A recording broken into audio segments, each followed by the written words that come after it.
Okay, so we're going to be starting a little bit ahead of schedule. Just make sure ContraPoints is unmuted. Yeah, there we go. Yeah, I fixed that. Thank you, Naho. So for those of you who don't know who Natalie is, she is a YouTuber, ex-philosopher, who focuses on sex, drugs, and social justice. Lefty YouTuber, very, very knowledgeable about the alt-right. Recently made a really great video about Jordan Peterson that I'd encourage all of you to check out. And she's done us a favor of coming on today and answering a few questions for us. So I'm going to start going through the AMA text chat. Again, if you guys have questions, please put them there. Nothing trolly, please. And please remain civil. We're going to start off. So the first question is going to be from Naho.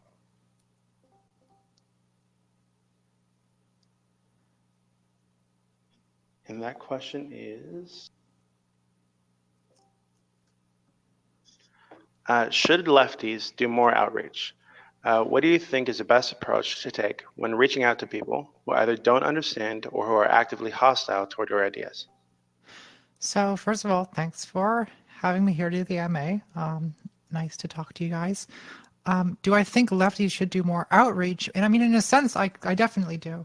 And that's one of the aims of my channel, is to do exactly that. So there are people who make YouTube videos that are sort of about leftist ideas and are just sort of about making arguments within the paradigm of leftist thought, or they're arguments aimed at clarifying a particular thing.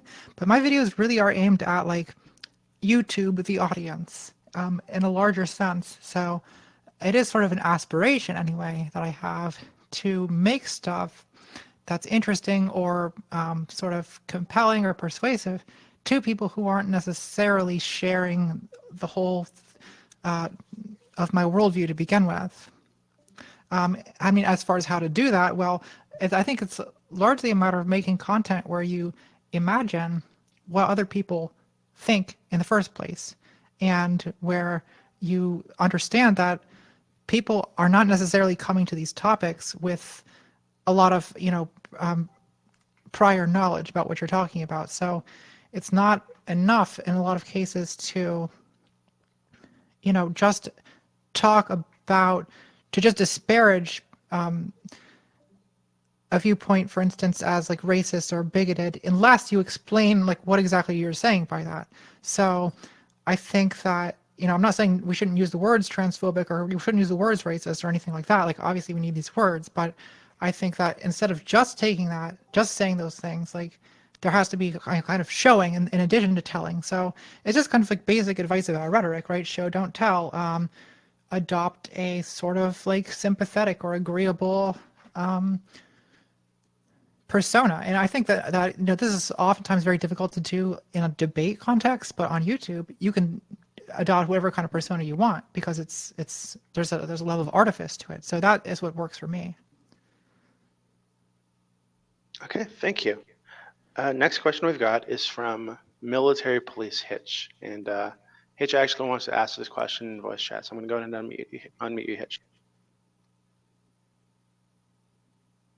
Okay, ready to go. I don't know which the order the questions are in. Which one is it? Whatever one you want. You got one question. Iceland has practically eliminated Down syndrome as a disorder, like an actuality, by giving screenings and informing parents that their children are likely to have Down syndrome. The parents then choose to get an abortion. Do you think this is an ableist policy and shouldn't be allowed? If so, how do you explain that to the parent or the child that is now suffering due to outside empathy?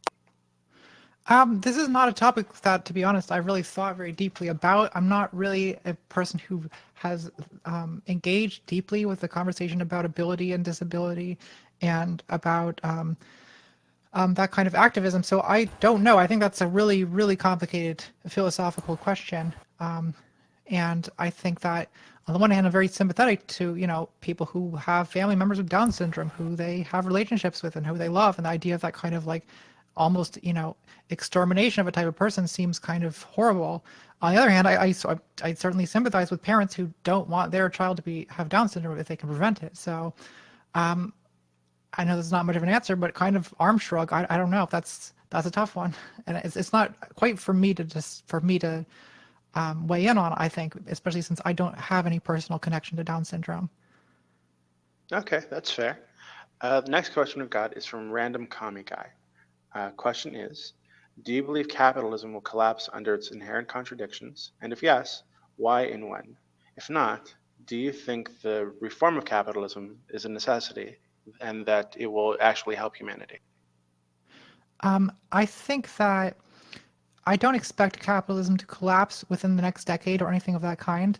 I think that eventually, probably capitalism will be superseded by another economic system as the kind of technology changes in particular, and as I think that an economic system that if you look at human history, like nothing sticks around forever, and I think that it's reasonable to expect change, and it's reasonable to expect that to emerge perhaps out of a kind of contradiction or something ineffective about the current method. I do think that reform of capitalism will make it work better for a while, but not forever. And I think that probably automation and things like that are going to be the thing that does it. But I'm not someone who is awaiting a revolution in the near future. Okay. Next person up is FK. Now, he actually wanted to speak to you directly, so I'm going to go ahead and unmute you now, FK. Yeah, so I was wondering, in your opinion, what are some of the downfalls of the Liberal Party and of the SJW groups today? Well, it depends. That seems like two different groups. So by Liberal Party, you mean Democrats. I think a big problem with them is that they're, basically still an establishment party, and they're beholden to all the limitations imposed by that. So, for instance, our system of campaign finance, it's just very, very difficult within the American political system to have a candidate for president, for instance, who's not basically deeply tied to a lot of the institutions, the big money that is sort of responsible for a lot of the problems of this country. So I understand when critics on the far left say that like voting for Democrats is not enough because it's just going to, perpetuate this essentially the same system that we have. So I think that's a limitation. But on the other hand, as I just said, I'm not waiting for a revolution, so kind of shrug. I think that as far as problems with SJWs, so first of all, what do we mean by SJWs?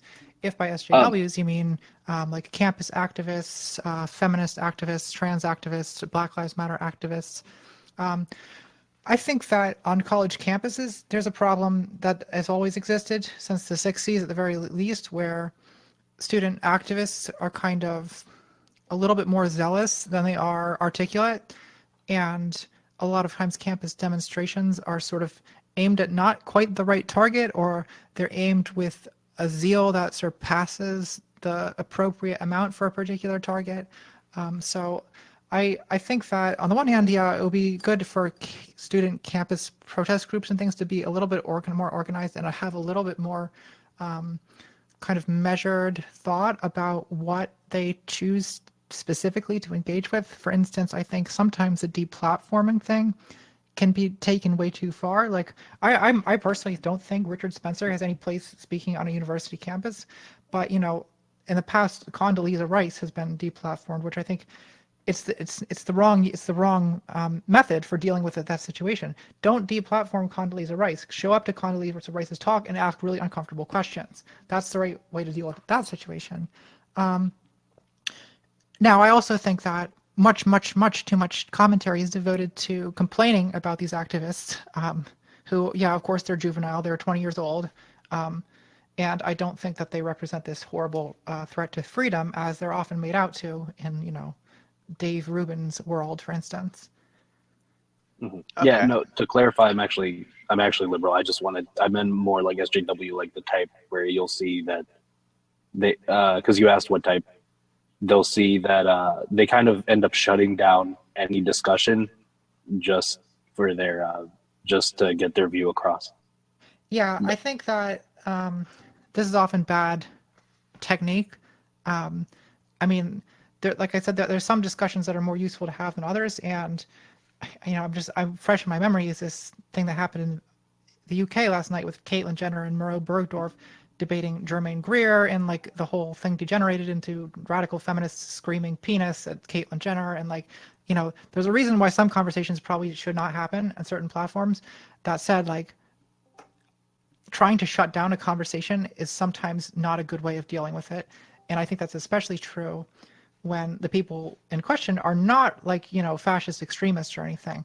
Like, I think that this is the deplatforming thing is a method that's really needs to be employed selectively, and I think that it's sort of an optics problem that it's deployed too often. I think it can also have a stifling effect on people whose viewpoints should be discussed on campuses. So I agree to some extent that that's a problem. Okay, and kind of connected to this issue, Rat Pack had a question about political violence. He was asking if you can condone it. Now, I'm sure he means like groups like Antifa, you know, on the right, you've got the Proud Boys. Do you think there's ever a point in which political violence is acceptable? Well, the phrase political violence I find to be, because I think what's usually what you're meaning by asking that question is kind of like street violence by these like sort of vigilante political groups. I think all violence, all politics involves some level of violence, right? The legitimacy of a government is propped up on some level by the threat of violence. The you know, law and order itself is kind of violent in the sense that it's enforced through threat of force, through threat of incarceration, through physically being, you know, detained by police. Now, do I think that in current circumstances, vigilante political violence is justified? I mean, I think there's every once in a while, there's a moment where effectively it is justified in the name of defending a particular group in the midst of a, you know, riot or street conflict or something. Do I think that in general, window smashing is a great form of protest right now? Not really. I'm not convinced that I mean, sometimes it can attract attention to a thing. I think sometimes it's sort of the inevitable product of a situation, as happened in Baltimore a few years ago, where basically conditions were so bad and where this injustice of Freddie Gray being killed and under these mysterious conditions, you know, I don't think the riot was a rational response. I think it was just sort of the kind of emotional explosion of people who feel like they have no other way of getting anyone's ear. So in that situation, it can sort of draw attention to it, although, you know, often bad attention. So I have mixed feelings about it. It's not something that I have any interest in engaging in myself, but I understand why people in much worse situations than I'm in can be driven to it. Okay. Next person we have up is Golden Eagle. He wanted to ask this question directly, so I'm going to go ahead and unmute you now, Mr. Eagle.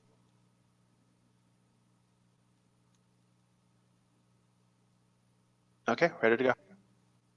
What are your thoughts on freedom of speech? And has the Day of Freedom in London been good for freedom of speech? Or has it only served to spread hate speech? That is, if hate speech is something you believe in. I believe in freedom of speech as general civic and constitutional right and virtue. I didn't really follow very closely the Day of Freedom. I think that, do they have a right to hold such a rally? Yes. Does holding such a rally really contribute to the increase of freedom of speech as a civic virtue? Not really. I think that probably it does promote bigotry when you have groups like that speaking. Again, yes, they're allowed to do it, but the idea that them doing it is itself helpful to free speech, I don't quite see that. I don't quite believe that that's the case. I think that's a kind of instance where a group whose views are very, very controversial, for good reason, has chosen to label itself a free speech movement because free speech is, it sounds better than saying that they're an anti-immigration group, for instance. I mean, there's a reason why, especially very far-right people, will go on about the free speech thing so much, because free speech is pretty easy to defend. Whereas like race realism, for instance, is not going to be as popular. So calling themselves free speech often is not really their primary political interest. It's just what is the best optics for them. Okay. Next person we've got up is Meme Master McFly. He wanted to ask you this question directly, so I'm going to go ahead and unmute him now. And ready to go. Hey, Contra, how you doing today? Hey, good. All right, well, I just wanted to ask, do you think having gender dysphoria is a mental illness that should be treated since the trans suicide rate is a staggering 41%? So I think that gender dysphoria is a mental illness that should be treated by transitioning. There's no other known treatment for this, and any attempt to treat it through other means is not likely to be fruitful. If you look at homosexuality, for instance, there is a decades-long history of attempting to cure homosexuals. No progress has been made in this matter, and many people have been tortured, have been driven to suicide, have had their adolescence ruined by the attempt to do this. So I think that when it comes to addressing something like the trans suicide rate, what needs to be done is to increase the social tolerance for trans people, to increase the ease of access to medical care for trans people, to make trans people's lives easier. And that, I think, likely will have a very good effect on the suicide rate, seeing as transition really is, that's what self-actualization looks like for people who are trans. Okay. Next question up is from Shabir. Shabir wanted to ask you this question directly, so I'm going to go ahead and unmute him now. Hey, Contra, I'm a huge fan. Thanks for coming on. I just wanted to ask, as you probably know, one of your left-wing YouTube colleagues, Destiny, has decided to stop confronting right-wing YouTubers because, one, he thinks it's ineffective, and second, it's because he's been dealt personal attacks to his revenue streams or through having the FBI sent to his house. Do you think that engaging with right-wing YouTubers is at all effective? Have you had any such things happen to you, like threats to your revenue streams? And how do you feel about left-wing YouTube as it stands? So I think that under very select circumstances, it can be sort of helpful to engage with some right-wing people. It's a matter of choosing the right person to engage with under the right conditions. So for instance, last year I did a stream with Roaming Millennial on her channel when it was just me and her. She's, I know, someone who engages very civilly, so me talking to her, I think, was worth a conversation worth having. Now, she also later wanted me to have a conversation on her channel with Tara McCarthy, the white nationalist. And I turned that down because that would not have been a civil conversation, because Tara McCarthy calls me transphobic slurs on Twitter, and I know that that would simply be a shit show, put up, a Circus Maximus, right? Entertainment for nihilists, for trolls, right? That it would be funny, but it wouldn't be to people like that. But it wouldn't actually get anywhere in terms of as a conversation. As far as the risk of doing it, I mean, it's very, very, very difficult to do leftist politics online, and I do a lot of things to sort of protect myself. For instance, I try to anger people as little as possible. I just did a response to Jordan Peterson, and I can't stand it when people say, oh, Contra destroyed Jordan Peterson or whatever, because I know I didn't. I don't destroy people. That's not what I do. And one of the reasons one reason I do that is because it's not my personality. I'm just kind of an agreeable person. I don't like to destroy people. But the other reason is that me attempting to destroy people is dangerous, because if I am, I try not to be too, I don't want to trigger the worst emotions people have, because I'm making things dangerous for myself. And I started my channel before I transitioned, when I felt a lot safer online, and things have gotten harder for me in the last year, but I still have it better than a lot of people. I have no kids, I have no job I can lose apart from this. So to people who, I've seen a lot of people start YouTube channels that could have been sort of like mine, but had to leave because their kids got threatened, or they got, threatened at their workplace or something. And those are things that I don't have to deal with. Okay. So next question we've got is from Lobsterist. Lobsterist actually wanted to ask you this question directly too. So I'm going to go ahead and unmute him now.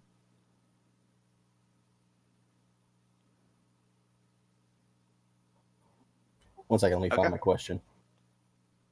Sure, take your time. Oh yeah, here we go. Why is neo-Marxism better than traditional Marxism? And also, why do leftists accuse neo-Marxism being a conspiracy theory? Is it a form of gaslighting or showing opposition to the ideology? I think neo-Marxism, it depends what you mean by neo-Marxism. Do you mean it in the derogatory sense where, say, Jordan Peterson uses it?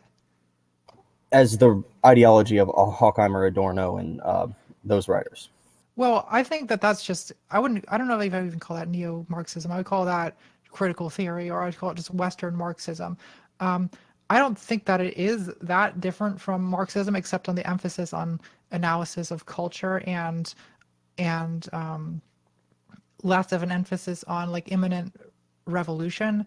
But I would say that why is it considered a conspiracy theory? Well, because during the Weimar Republic and early Nazi regime, it was a Nazi theory that a notion of understanding what had happened to culture, that cultural Marxists, which was equivalent to sort of cultural Bolshevism was their word, which was implied to be a Jewish plot, really, to sort of undermine the Western world by spreading these, insidious ideas through academe. It's a very similar idea to what a lot of like right-wing people have been going on about for decades. And it why is it considered a conspiracy theory? Well, when it overstates the influence of a small group of leftist academics and attributes what is really a fairly minor academic field vast power over our cultural institutions, which it simply doesn't have. Okay. Next question is actually from my namist, I think it was. And they were wondering, what do you think about LGBT pride, Black pride, and Hispanic pride being seen as positive, but white pride is seen to have a negative connotation? Why do you think that is? So I would compare like two kinds of things. Compare LGBT pride to straight pride, or compare like Black or Latino pride to white pride. So within the context of our societies, the UK, North America, Australia, being white is the norm. It is white people have the political power, the economic power, the cultural power by far over other groups. And other groups are sort of raised, other racial groups in these contexts are raised being sort of culturally inferior, or feeling, for instance, that they're not as beautiful as a result of the kind of cultural norms of beauty standards, or feeling or being economically disadvantaged.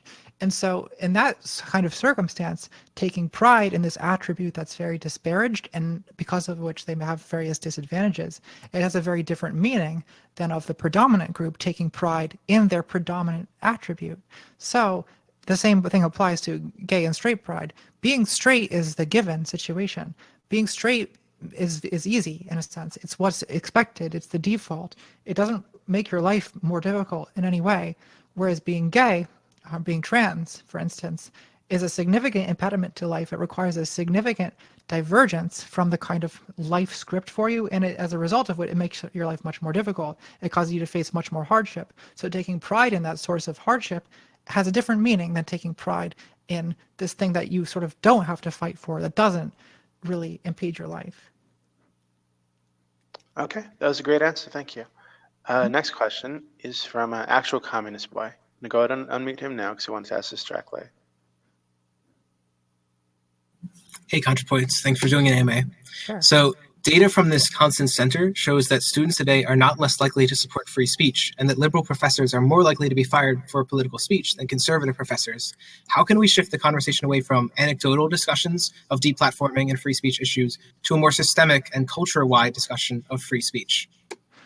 I think by publicizing exactly the information that you just mentioned. So I think that, I actually I've looked at lists, for instance, before, of professors who have been deplatformed, and noticed that there's a fairly, would look to my eye anyway, this is unscientific, like a fairly even mix of somewhat leftist or somewhat rightist professors who have been deplatformed.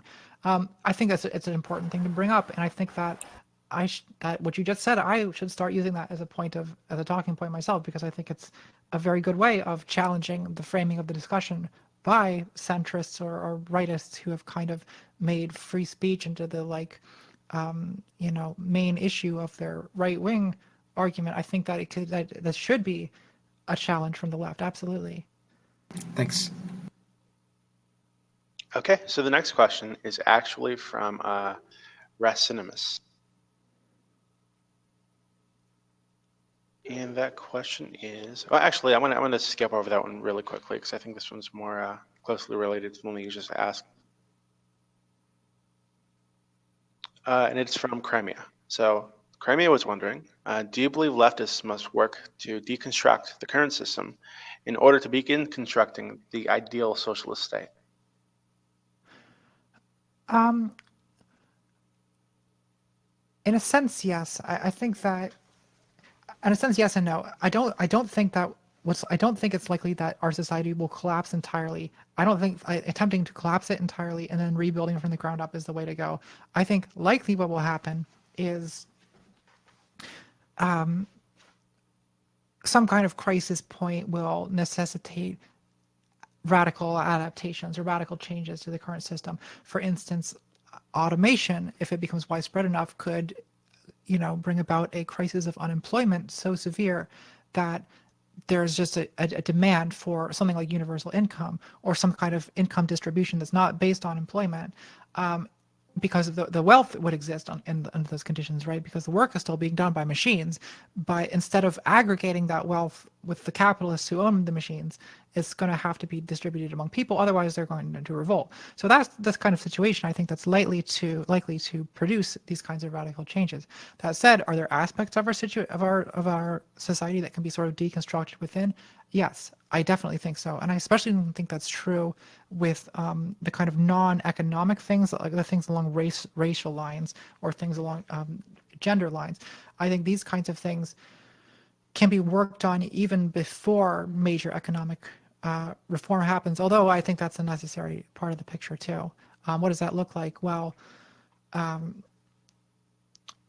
think some kind of redistribution of resources in a sense, a kind of structural reparations for the damage done to, like physical damage done to Black communities by decades or centuries of racism.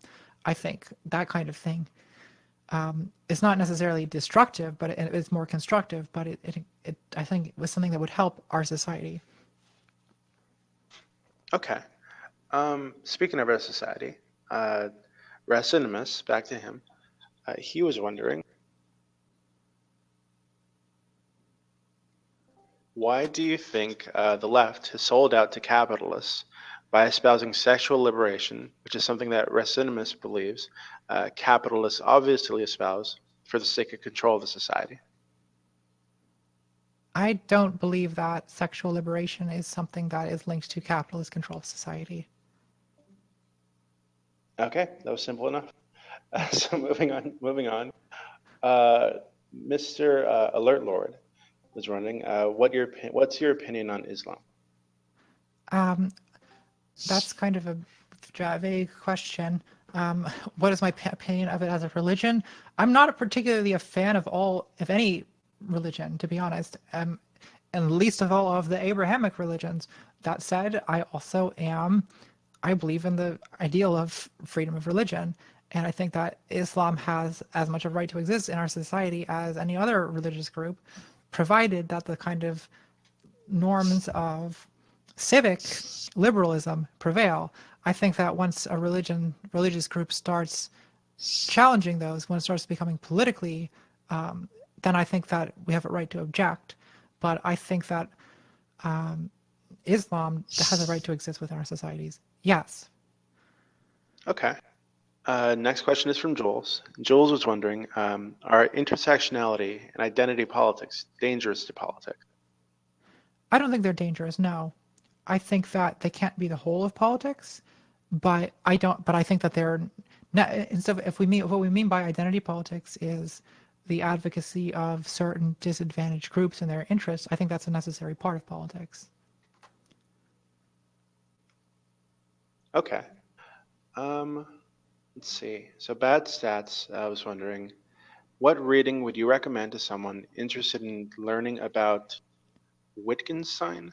Wittgenstein, yeah. I unfortunately don't have like an introduction book off the top of my head. If you don't know anything, you can always start with the Stanford Encyclopedia of Philosophy. Usually provides good introductions. I know they have one on Wittgenstein. I'm sure the Internet Encyclopedia of Philosophy does too. Yeah, you'll probably want to look up like a companion or some kind of commentary if you decide to like dive into his philosophical works, because they're kind of difficult and they sort of need to be contextualized. But I would start with like encyclopedia level descriptions, and then if you're still interested, I would work up from there. I wish I had a good commentary to recommend, but unfortunately, it's been a while since I've done this academically, so I can't think of anything off the top of my head. Okay. Speaking of philosophy and whatnot, Laszlo was wondering, what are some of the flaws of Marxism? Sorry, what's that? What are some of the flaws of Marxism? Some of the flaws of Marxism. Well, I think Marx himself was a bad prognosticator in terms of what to expect from the next 100 years. I think that he was expecting there to be a communist revolution in places like Germany and England, where capitalism was very, very developed. And instead what happened is that there were revolutions in China and Russia, agrarian societies where capitalism was not as developed. And so what he thought would happen in terms of these advanced industrial societies kind of rearranging the ownership of the means of production and collectivizing it. Instead what happened is those societies stayed capitalist, or they became liberal capitalists or welfare capitalist societies. And then the revolutions happened in countries that didn't have that as so strong a pre-existing industrial basis. Now, does that mean that Marxism is wrong altogether? No. I just think that in the specifics, even if it's true in the general, I think in the specifics, it's something that just hasn't happened the way he thought it would. Okay. Next question is from, let's go with Hop. Hop was wondering if you think Jordan Peterson should be deplatformed. No. In short, I don't. Okay, simple enough. Yeah. Next question is going to be from Military Police Hitch. And Hitch was wondering, if you object to religion controlling society, what do you base your ethics on? What do I base my ethics on if not religion? Yes. Well, to me, ethics is, so I think that some kind of basic primitive ethics is just something that's an automatic part of being human and being in a society. So we just, without ever bringing philosophy or religion into the mix, we have these norms for what's an acceptable way to treat other people and what isn't. I think to do ethics is to start thinking systematically about this, right? To say, what are these various situations where we have moral judgments or moral opinions, right? We think that incest is wrong. We think that murder is wrong. Oh, except in this case when it's not so wrong. Well, ethics is looking at those kinds of feelings that we have, those kinds of intuitions or those culturally accepted norms and saying, does this actually, is this consistent? And usually what you find when you do that is that actually a given culture is thinking about this kind of thing is not consistent, right? It's not very systematic. It's kind of contradictory and not very rational. So when you do ethics, what you're doing is you're sort of trying to make it make more sense, right? You're taking what's already there, the sort of moral intuitions we already have or the norms we already have, and you're sort of trying to make them sort of rational, right? By making them consistent.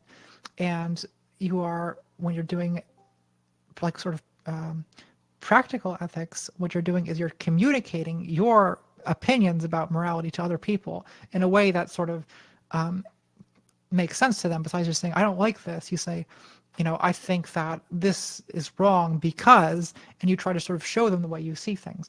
Now, this is not based on any higher authority. So to people who are used to thinking about ethics that way, this is probably not very satisfying. But I think that, to me, this is enough because I don't particularly feel that I need some kind of divine or celestial paternal sanction or reproach in order to feel that I'm sort of ethically bound to other people in some way, simply because I think of other people as beings like me. And so I just, the notion that I should treat them with consideration and view of that, it's not even something that I really question on a day-to-day basis. Okay. This is kind of circling back around to Golden Eagle, who asked this question earlier, but I'm going to kind of add to it just a little bit, with my own question. So Golden Eagle is wondering, why do you think there's a sudden rise in interest in race realism currently on the internet, and is this tied to the rise of right-wing populism across Europe and the West in general? So, I'm sorry. Go ahead. Yeah, that was part of the question. No, that's fine. Yeah, so the internet makes possible all kinds of things. What it especially has done in terms of philosophy and thinking, not really philosophy, but just, political thought, we could say, is it's taken views that were sort of common but not reputable, and it's made a space for people to sort of congregate around those opinions. So I remember this happened like back in 2006 or something with atheism, right? I think atheism up until that time had been a fairly common position, especially among, the more educated you got, the more common atheism was. But sort of culturally and politically, especially, it was not a legitimate position, right? If you're a politician and you said you were an atheist, that would have been suicide up until then. So what happened online is suddenly people started making atheist content on the internet, and people who may have been like the only atheist in their little Christian town in rural America realized that they're not at all alone, and that they could form a kind of community around this idea that was common enough for there to be millions of people who believed it, but not so common or so acceptable that prior to the internet, it was very easy to organize around it. And I think something similar has also happened with, gay and transgender liberation movements, is that the internet's been super helpful to us because we can all find each other. We're not so isolated. Now, there's a dark side to this, and that's where the race realism comes in. People never stopped being racist, right? We talk sometimes. We have a very childish view of history where, civil rights laws passed in the 60s and then racism was kind of over. Well, no, that clearly did not happen. People have been racist the whole time. And what the internet did is it allowed people to say what they're really thinking. And it turns out that that this whole time, a lot of people have been thinking, white supremacist thoughts. And now these thoughts have expression. And race realism is essentially the kind of like it's the intellectual legitimization of those kinds of thoughts, which a certain kind of personality is going to be drawn to, or the kind of person who feels that they need intellectual legitimation for those beliefs will be drawn to race realism. So I think that, yes, it is connected to right-wing movements in the sense that the internet has sort of facilitated both those things, gaining traction where otherwise them being not very reputable would have kept them out of public view. Okay. The next question is going to be from one of our moderators, Rocco. And Rocco was wondering if you would consider yourself a communist, or what ideology would you say that you subscribe to? I'm always somewhat hesitant to label myself ideologically because if you hadn't figured out, I'm a very pragmatic person, really. I'm not a theoretical. I'm actually not really a philosopher at all. Like I studied philosophy, but I don't think like a philosopher. I don't have like a grand theory of politics.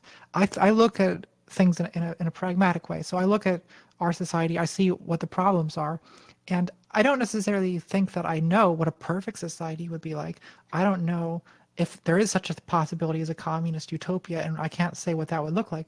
Although I can sort of imagine how things could be better than they are now. I can see that a lot of times wealth inequality is not necessarily very fair, and that a lot of times it makes people very unhappy. So I can say, well, certain kinds of alterations to our society could produce a better distribution of wealth that could reduce a lot of the misery that comes from extreme poverty and sort of redistribute things in a more fair way. So I don't really call myself a communist because to me, well, for a few reasons. One is the word communist is kind of associated with past communist societies that many of which were not very successful. I know that's controversial now, but I'm not super impressed with the Soviet Union or Maoist China, for instance. And the other reason is that I think that I don't have a particular, I feel like the word communist implies that you have a sort of definite revolutionary agenda, which is not something that I really have. So I don't know, I'm sort of, people sometimes call me a democratic socialist, which I think comes pretty close to the views that I actually hold. Okay. Next question that we've got is from Potato.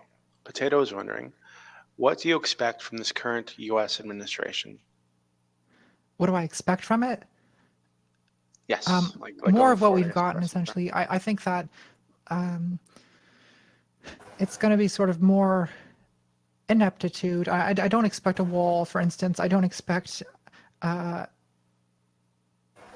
expect sort of continuous outrages like the travel ban and like the. I expect there to continue to be an extremely high rate of turnover within the administration, and I am afraid, worst case scenario, that things take a really hawkish turn and we like launch a large scale invasion of Syria or North Korea or something.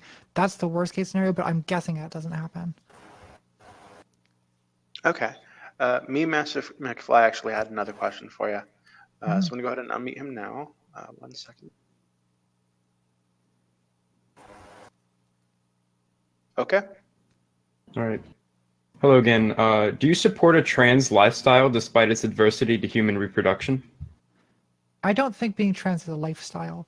I think that this is a condition that is something that you really can't avoid if you have it. In other words, I mean, you can live in chronic unhappiness with gender dysphoria, but I don't think being trans is a lifestyle. I think that it's not being a lifestyle any more than simply living out your gender as a lifestyle.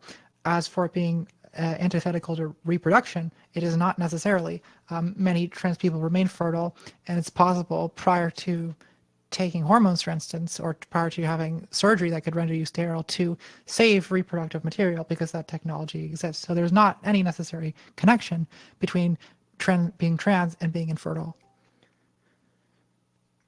Okay. So the next question that we had is actually from Shabir. He had a question for you about basically which one of the roommates is your favorite to play? Oh gosh. Well, I've been thinking that maybe Jackie is, in part because I'm starting to write in my head another role for Jackie. I think that she's kind of a drunken nihilist, and I think that drunken nihilism is a very comforting worldview to have. So even to the point, it's comforting to the point where even pretending to be a drunken nihilist is sort of comforting while I'm doing it. So I enjoy Jackie. I enjoy her sort of derisive indifference to any actual issues. I enjoy villains in general, I would say. I just like being one of these nasty people. I don't know. I just have fun with that. I don't know. I don't want to psychoanalyze myself too much to wonder why that is, but it is something I enjoy. Okay, and kind of on the topic of your videos, Bad Sass was wondering if you could just kind of explain a bit about your process for making the videos over the course of a month. And earlier, Subs was wondering how you kind of find the balance between being informative and being entertaining in your videos.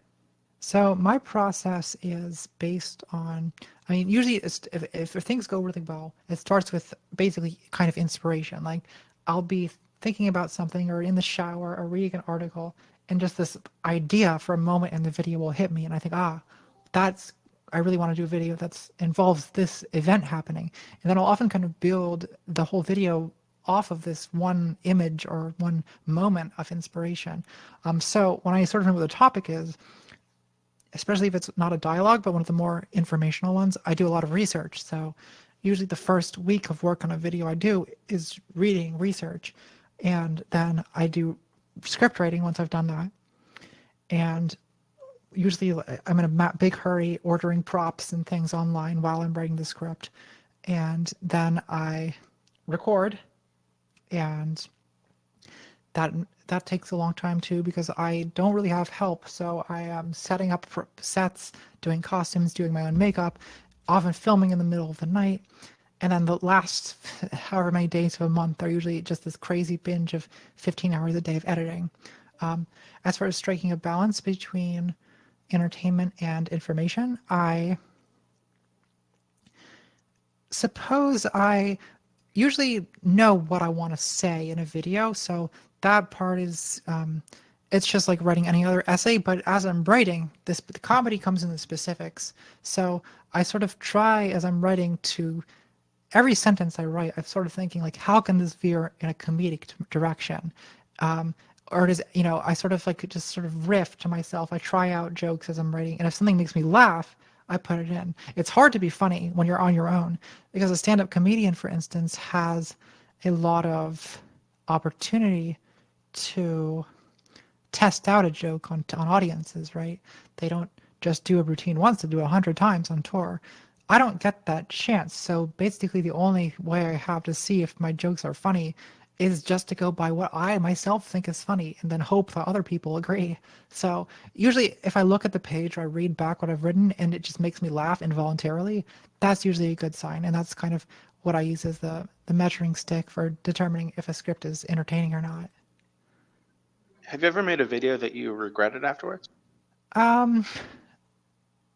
There's a couple, well, there's none that I outright regret. There's some of the older ones I've done that I think are like sort of not that great. I think especially some of the ones I did last year. Well, the cultural appropriation one I did, I think that glib, poorly done costume, candy skull costume is a terrible choice. I think that the first video I did that was like a moderated debate was this video called "Is BDSM Feminist?" I think that I didn't really go deep enough into the issue in that debate. I was just kind of playing around with the form, so I think it's sort of weak as a video, but I don't regret necessarily all of these things. I think there were sort of necessary creative steps that I sort of needed to go through on my path to building better kinds of videos. Okay. Now this is another question from Resimus, and he was wondering, what are your thoughts on the golden one? The golden one is a beautiful, beautiful fascist, and I think he's a bad person, but kind of likable nonetheless. Okay. We've actually got another question from a fascist or race realist, I'm guessing. Brother Inibeline was wondering, do you take the view that 100%, it's 100% environmental cause is to blame for the differences between races in regards to things like criminality and IQ? Do I think that it's 100% environmental? Yes. I don't. I think to say it's definitely 100% environmental is to go beyond what evidence can actually show.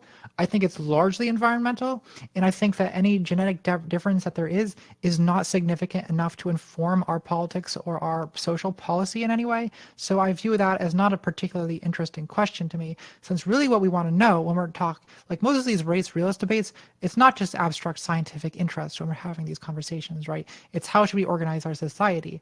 And so the question, that's to me what sets the standards for evidence. So the question is, are there genetic differences between racial groups, average differences that are so significant that we should organize our society with those differences in mind? I don't think there are. Okay, great answer.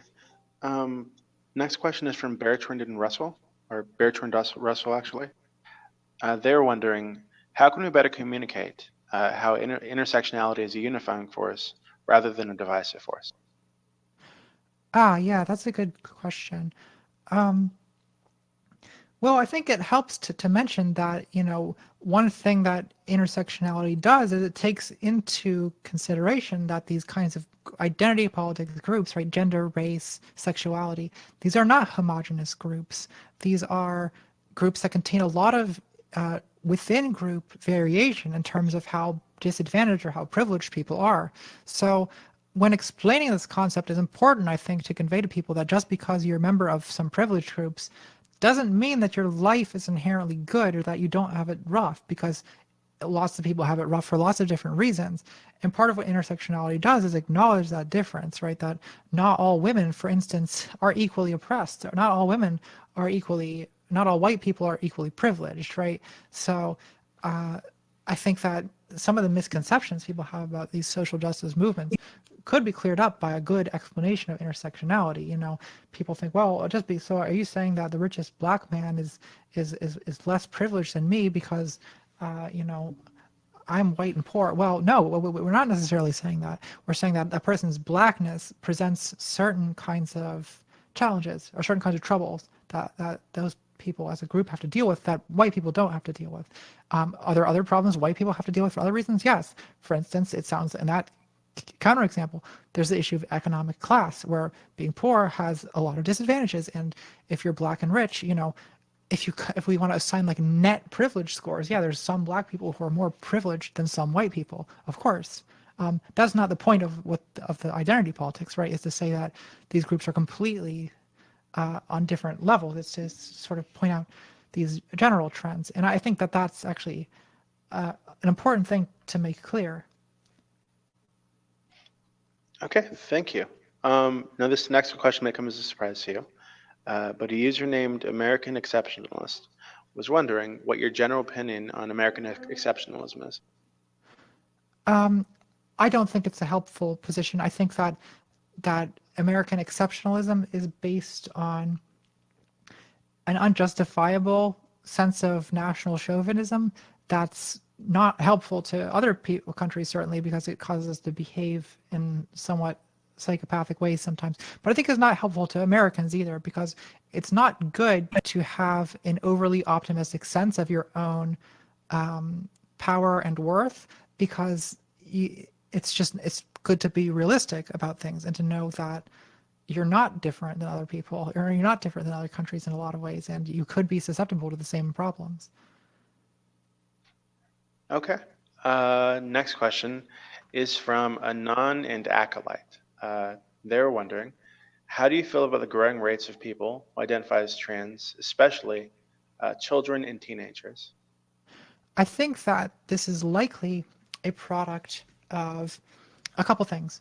One has to do with visibility, right? So it seems like there are more people who are trans in part because more people are open about it.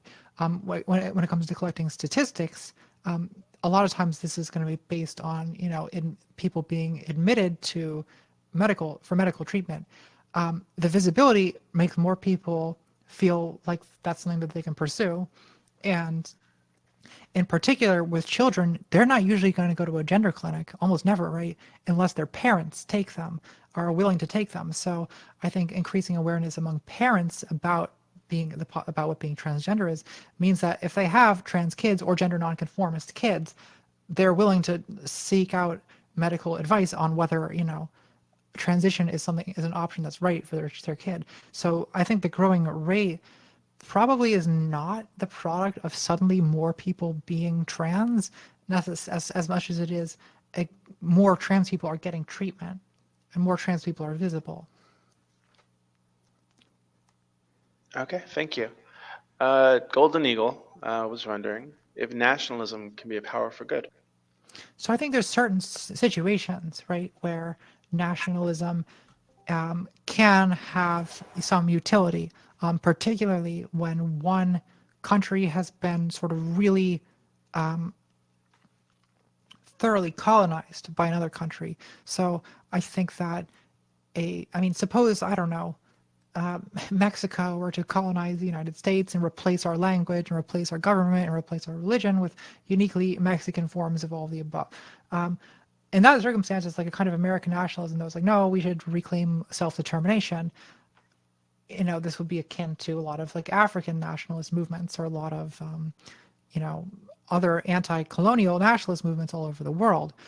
But there's, even those kinds of nationalism, like those kinds of anti-colonial nationalist movements, there's always a danger there, because once you overthrow the colonists, the nationalism can become its own kind of supremacism, its own kind of chauvinism that risks exactly the same kinds of problems that any nationalism risks. Okay. Now, kind of as a follow-up to the earlier question about the rising rates of teens identifying as trans, Anon and Acolyte was wondering if you believe it's okay for minors to start HRT.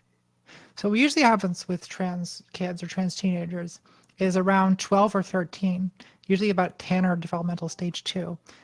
If a psychiatrist has determined that this child does have a stable cross-sex identity and stable gender dysphoria, what they'll do is they'll take puberty blockers. So that delays the onset of natal puberty by a few years, which gives more time to think about it. So you get to, that way you don't start puberty, or you stay at the very beginning signs of puberty until you're maybe 15 or 16. And then if again, you have 3 years have passed, you're still experiencing gender dysphoria, you still have the stable cross-sex identity, then they say, you know what, let's start cross-sex hormones. And then they go through the the puberty of the sex they identify with, which is a great thing for a trans child because they don't have to go through the agony of the wrong puberty, which is going to have to be undone later through surgery, through hormone treatment. It's much more of a difficulty, right? If you go through the wrong puberty and then have to fix it. If you know already that someone has a stable cross-sex trans identity, then it's better to go through the right puberty in the first place. So yes, I do agree with the current medical standards on this, which say that under those conditions, it can be the right thing to do for a trans teenager to take hormones. Okay. Mothbite was wondering, what were you doing during the whole Gamergate scandal, and how did you react, and how do you look on it today? I barely took notice of it. I was in graduate school at the time, so I was busy. I wasn't really much of a gamer, and I kind of watched it from the sidelines, like read some Kotaku articles and said, this seems crazy, but and I didn't really follow it. Now I look back on it as, I think it's almost it's sort of inconsequential which particular event triggered this set of conflicts, because I think it was going to happen anyway. The fact that it happened to be this thing around Zoe Quinn and around, I think is somewhat incidental, but I think that the cultural pressures that sort of led to this, on the one hand, massive backlash against women's cultural gains in sort of nerdy industries, or against SJWs in general, it was going to happen anyway. And I think that the legacy of Gamergate is simply the continuation of that backlash, which I think was just poised to happen in any case. Okay. Let's see. So, Matei, I have 5 more minutes, maybe. Okay, so we're going to squeeze in just a few more. This is something that comes up really often, so I feel like you'd be the best person to ask this. So, Matei the King was wondering, if gender is based on how you feel, how many legitimate genders are there, and how can you tell what is legitimate and what is not?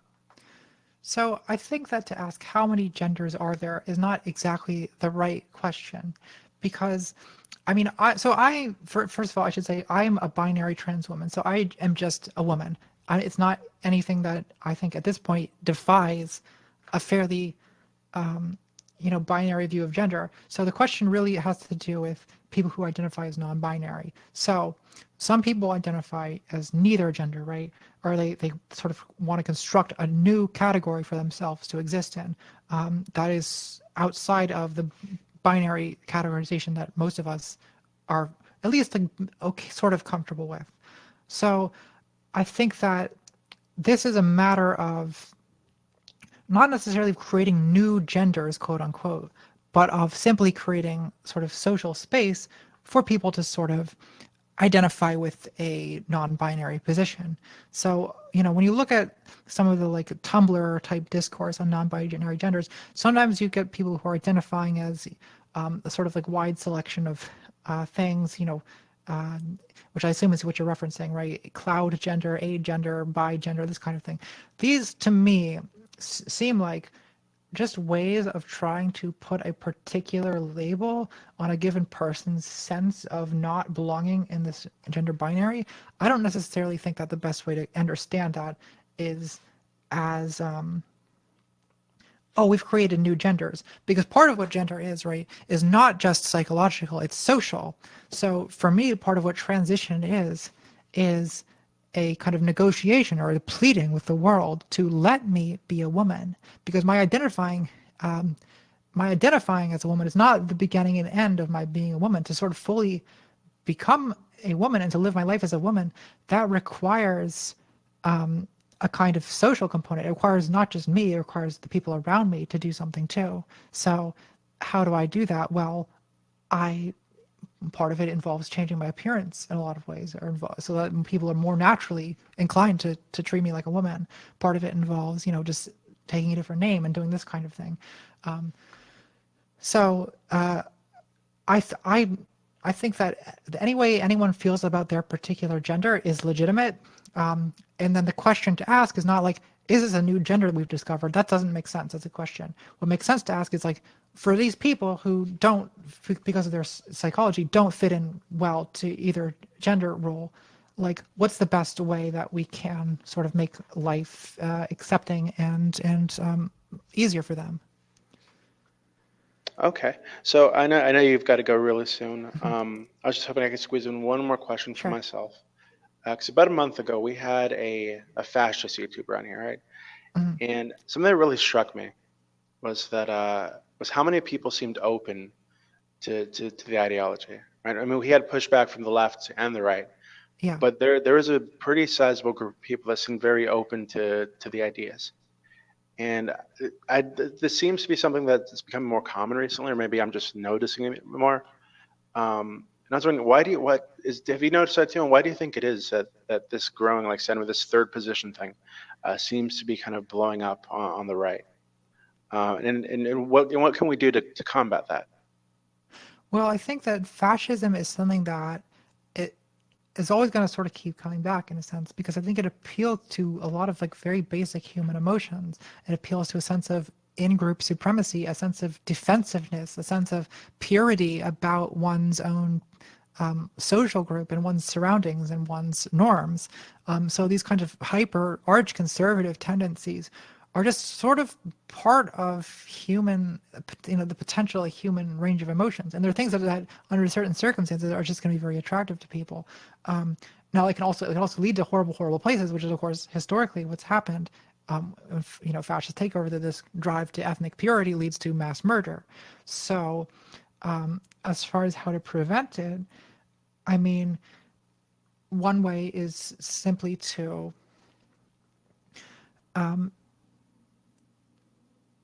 I mean, like I've said before, deplatforming is not the only way is not always the best way to stop something. But I think with regard to outright fascism, oftentimes just simply not bringing that viewpoint to the table is often just the best way to do it. Because I think that, like I said, those kinds of basic emotional appeals are going to resonate with people. And if a society is going to function in a long term, that needs to not be a ideology that has any kind of influence, because it's just too destructive and too dangerous. So again, I think it's allowed to exist, right? Like I said, I believe in free speech. You can be a fascist, you can advocate fascism, but as far as, do we need to bring fascists on to have discussions on news shows? Do we need to bring fascists on the college campuses to discuss our ideas? No, I don't really think that's helpful. And I think that having a group of people very loudly against fascism is also helpful. So I think that when we're fascists organized, counter-organize. We're fascists protest, counter-protest. These kinds of things, I mean, it's worked pretty well with Richard Spencer, for instance, who in the alt-right, who have, well, first of all, the alt-right kind of committed suicide a little bit in Charlottesville by taking things too far. But I also think that, according to Richard Spencer, what really has disrupted his rallies is that he says that anti-fascist protesters have just taken the fun out of it. So, I mean, there it is. Like, it's loud, constant opposition to fascism is what shuts it down. And it appears that for now, in terms of Richard Spencer's offline organizing, that basically has worked. Okay, thank you. So again, I can't express enough how much we appreciate you coming on here and speaking to us today. Thank you. Yep, sure thing. I mean, I know you're a busy woman, but if ever in the future you wanted to come back, we're more than happy to have you on. Sure, thank you. Thank you. So everybody, that's been ContraPoints. I encourage all of you to check out her YouTube channel. I'm going to post in the announcements along with the recording of this AMA. Contra, you got anything you want to say before I finish up? Just thanks for listening, everyone. And yeah, if you're curious, check out my channel.